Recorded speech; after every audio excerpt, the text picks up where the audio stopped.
Hello everyone. In this video I'm going to show you how to put the scrapbook paper onto the paper bags. This actually is the fun part.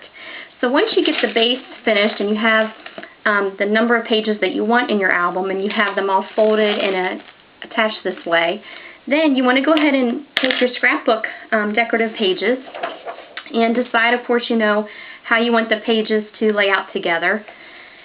And then usually I'll just take a piece and I'll put some adhesive down, and I of course would just glue this or press this down with adhesive and then use my bone folder to really crease the edges and everything, and then I just take my scissors and trim around it.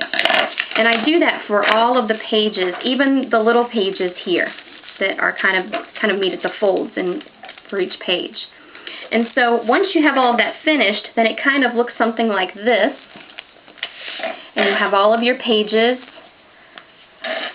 finished as far as the paper put onto the paper bags. And then you want to go ahead, if you decided to use chipboard for the back and front cover of your album, you can go ahead and use adhesive to glue the paper bags down. And of course you want to adhere the paper bags together, seal them together. And if we go back to the main base of the paper bag, usually I'll put some adhesive here and then attach the paper bags together so that they all are joined as well. And that'll just help to make your album more cohesive and stick together better too. And then you can go ahead and decorate a little bit more. Like I like to take other pages and overlap and add more distressing ink. I also like to put usually I'll take little metal rings, and sometimes I put 2, and other times I just put 1. Since this is a smaller album, I decided just to use 1 ring. And I add lots of decorative ribbons to match the colors in my album. And then you can go ahead and start decorating the front cover. For some reason, I always do the front cover first. I don't know. It's just something I've always done. And then I work my way into the inside pages. And again, you can just take papers to overlap and things like that. And you can add some more details to the back cover, whatever you want to do. That's what I love about these. It's totally up to you, and you bring your own creativity out.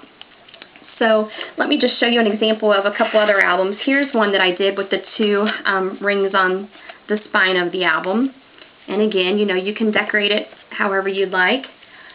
This one here, I actually used another piece of cardboard to make the spine instead of using a ring, but then I had another attachment made over here. So on the back cover, I used, actually I just punched a hole, and then I have bought these really cool fasteners at Michael's craft store, and I forget what the brand of the company is that makes these, but these are really nice. I just attached one, added some ribbons to part of the metal string part of it, and then I usually take a little clip and just attach it here, and then you can just clip it to the front cover, and that holds all the pages together, which is really nice. So for larger albums, I usually use some type of a clasp like that, just to keep all the pages intact. But for the smaller album that I'm working on, mainly for the purposes of this video, to teach you all how to make these, I decided I didn't really need a closure for it. It's the tying your album. So again, it's up to you. And then one more type of closure I wanted to share with you, and this one's actually the least expensive of them all. But for this little dog album, I took 2 brads, and I just took a hair twisty. And as you can see, I bought all different colors, and I just took a hair twisty because they're already elastic, of course, and then it just wraps around and will hook onto the fastener on the front to hold the album together. So that's a very simple solution, if you don't have this other type of hardware to buy. So anyway, I appreciate you watching, and my next video, I will show you how to make the tags that go inside of the paper bags. There are, big tags you can make as well as little tags. So stay tuned.